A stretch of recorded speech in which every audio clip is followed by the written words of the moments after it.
Hello everyone, আসসালামু আলাইকুম। Welcome to my channel. আজকে আমার ব্লগটা শুরু করছি একদম সকালবেলা থেকে। আমি আজকে দুদিনের ব্লগ একসাথে শেয়ার করব। তো আজকে আমি ব্রেকফাস্টটা বানিয়ে নিচ্ছি। প্রথমে নিয়ে নিয়েছি একদম গরম দুধ, একদম ওভেনে একটু দুধটা গরম করে নিয়েছি। আর তারপর দিয়ে দিচ্ছি চিয়া সিড। চিয়া সিড একটু ভিজিয়ে রাখলে ভালো হয়, কিন্তু আমি এটা ইনস্ট্যান্ট করছি। ইনস্ট্যান্ট যেহেতু এই জন্য গরম দুধ আছে, এটা দেখা যাচ্ছে 5 মিনিটের ভিতরে কিন্তু সেট হয়ে যাবে। আর আমি এটা ওটস দিয়ে করব, তার জন্য ওটস নিয়ে দিচ্ছি। আমি যেই মিক্সটা আজকে তৈরি করব, এটা কিন্তু আপনারা শরবত করেও মানে জুস করে খেতে পারবেন। যেই উপকরণগুলো দেবো সেটা একসাথে মিক্সিনে দিলেও কিন্তু খুব ভালো। যারা এভাবে সলিড খেতে পারে না, ওভাবে কিন্তু স্মুদি করে খেতে পারে। তো আমি ওটসটা আর চিয়া দিয়ে দিলাম আগে, যেহেতু এটা একটু হিজবে এই জন্য আগে দিয়ে দিলাম। স্যুপ করার জন্য আমি দিয়ে দিলাম আর কি। তো একটু ভালো করে নাড়াচাড়া করে নেব, যেন কোনো দলা পেকে না থাকে। দুধটা কিন্তু একদম গরম রয়েছে।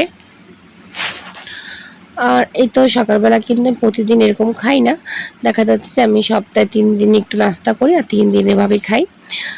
কারণ যেহেতু সকালে কিন্তু আমার দেখা যাচ্ছে একটু খাবার ভালো করে না খেলে কিন্তু মাথাটা খুব বেশি ব্যথা করে। বিশেষ করে আমি দেখা যাচ্ছে প্রায় 1 মগ আমি চা নেব, আর একটা পরোটা আমি খাবো বা রুটি একটা খাবো। আর তারপরের দিন দেখা যাচ্ছে আবার ওটস খাবো। এভাবে মিলিয়ে খাই আর কি। মানে একভাবে খাবার খেলে কিন্তু রুচিটাও নষ্ট হয়ে যায়, ভালো লাগে না। আর সকালে কিন্তু একটু ভারী খাবার খাওয়া যায়, কোনো প্রবলেম হয় না।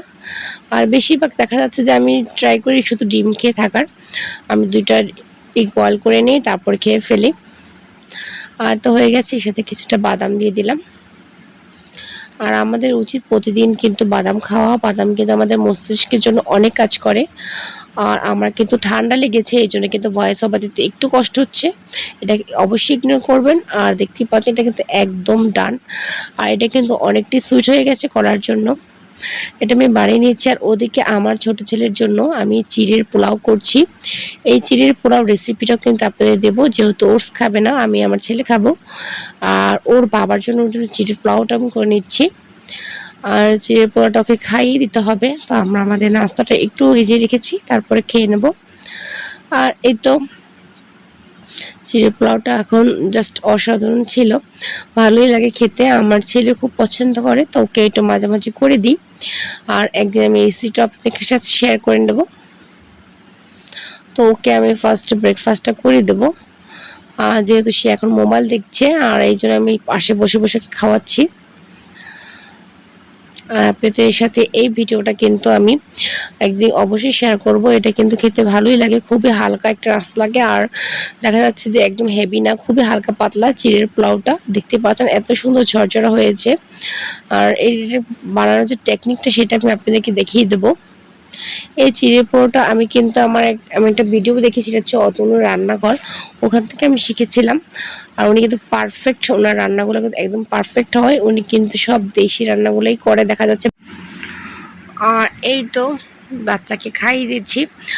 আর খেতে খেতে কিন্তু আমাকে বলছিল দারুণ হয়েছিল, কিন্তু আজকে একটু সল্টটা বেশি পড়ে গেছে। এই চিড়ে পোলাওটা যখন করা হয় সল্ট একটু মেখে রাখতে হয়, যেহেতু আমি পরিমাণে একটু কম করেছিলাম সেহেতু কিন্তু আর আমি 1 চামচ মুখে দিয়েছিলাম।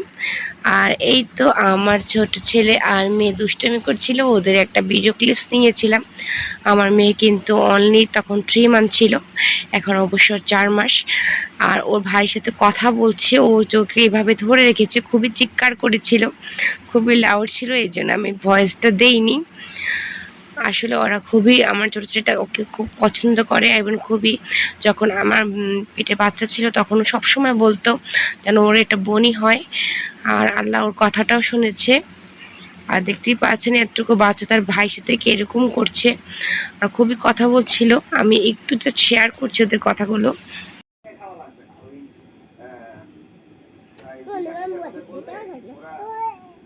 ওই ও ও কি মামা ভিডিও করলি মামা লেবো বলে বাবু নিব নিব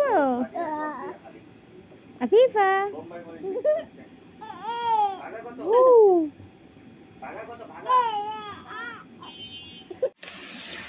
আর এই তো সন্ধ্যার স্ন্যাক্সটা তৈরি করেছিলাম, আর কিছু অর্ডারও ছিল ওখানে দেওয়া হয়েছিল।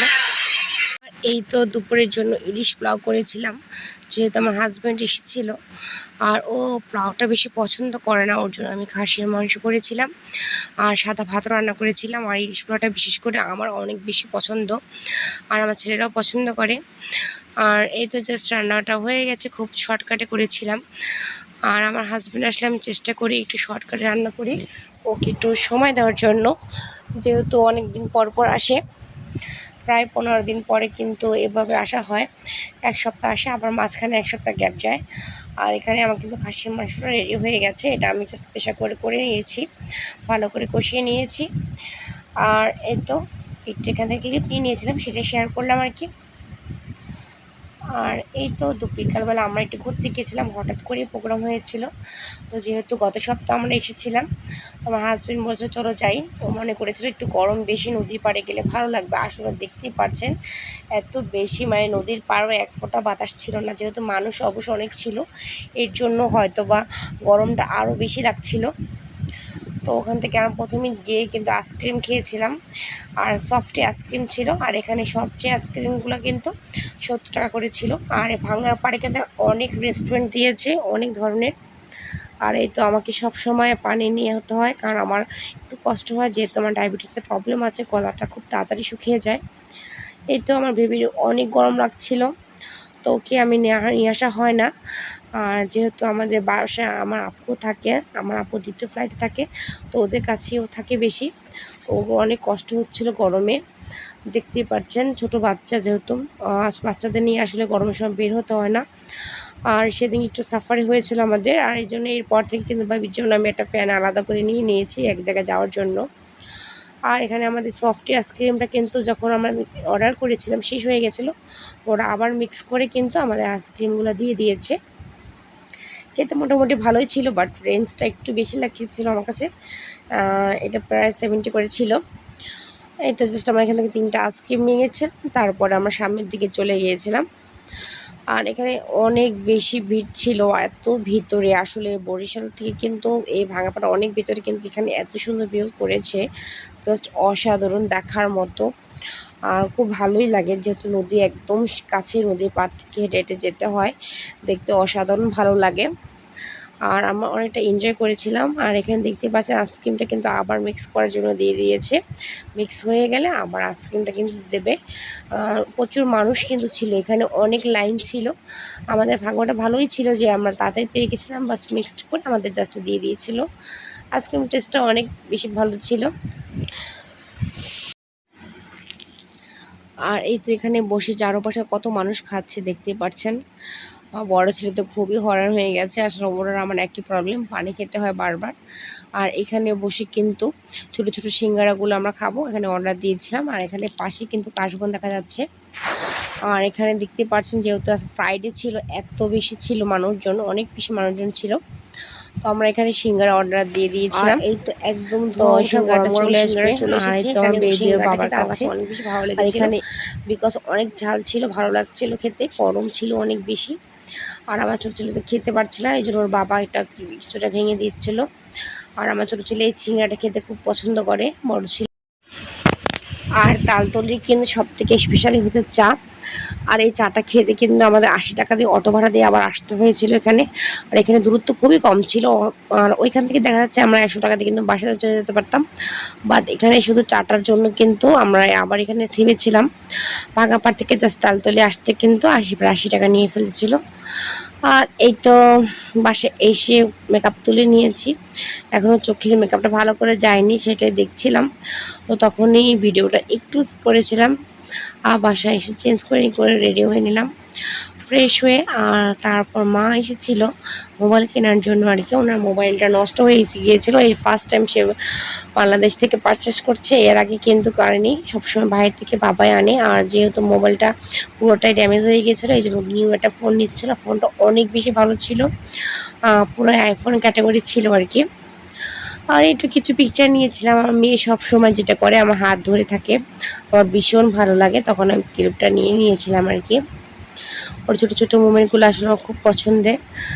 আর এই তো একটু দোকানে গিয়েছিলাম, আমার হাজব্যান্ড যেহেতু চলে যাবে, আর এত পরিমাণ বৃষ্টি হচ্ছিল সেদিন রাত্রে, তো আমরা ভাবছিলাম একটু আইসক্রিম খাবো। তো এই আইসক্রিমের জন্য আসলে আসা হয়েছিল, আর এখান থেকে কিছুটা আইসক্রিম আমার হাজব্যান্ড কিনে নিয়ে গেছিল, কিন্তু সেই রাতে যেতে পারেনি, গাড়ি পর্যন্ত এসে তাকে আবার ব্যাক করতে হয়েছিল। তো আইসক্রিম খেতে খেতে কিন্তু আজকে কিন্তু আপনাদের কাছে বিদায় নিয়ে নেব। আর ওর সেদিনকে দাদু আসছিল, তো আমার ছোটো ছেলে ও দাদু আমরা সবাই মিলে কিন্তু আইসক্রিম খাচ্ছিলাম। আর বাহিরে প্রচুর পরিমাণ বৃষ্টি হচ্ছিল, আমার হাজব্যান্ডকে অনেক করে বলেছিলাম যেও না, তারপরে গিয়েছে। তারপরে আবার যেহেতু সে ভালো সিট পায়নি, আবার চলে এসেছে ওরা রাত্রে। আমাদের আসলে অসাধারণ ভালো লেগেছিল সেই দিনটা। তাহলে আজকের মতো ভিডিওটা এই পর্যন্ত। আপনার যদি ভিডিওটা ভালো লাগে অবশ্যই লাইক কমেন্ট শেয়ার দিতে ভুলবেন না। আর যারা আমার চ্যানেলটাকে এখন পর্যন্ত সাবস্ক্রাইব করেননি অবশ্যই এটি সাবস্ক্রাইব করে দিবেন, পাশে থাকা বেল আইকনটি ক্লিক করে নেবেন আমার নিয়ে নতুন নতুন ভিডিও আমার পেতে। বিদায় নিচ্ছি লিয়াস কিচেনের ব্লগ থেকে। আসসালামু আলাইকুম।